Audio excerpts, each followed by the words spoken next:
Merong kainan sa Baclaran na kung presyo Mura lang yung ano ko, pero talagang masarap. at lasa, Masarap. Balik-balikan nyo. ang pag-uusapan ay sadyang panlaban. Mga karne, katulad ng pork chop, liempo, hindi ho yan frozen. Presyo yan. Fresh.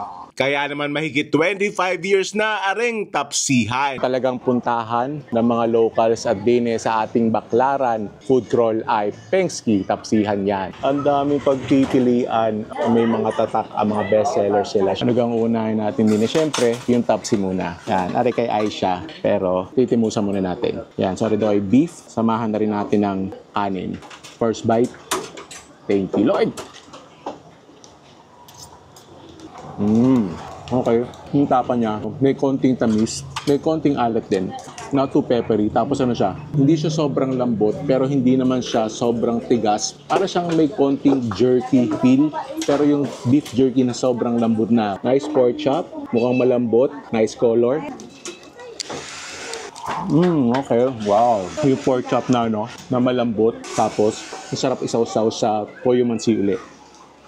Ano naman, tortang longganisa.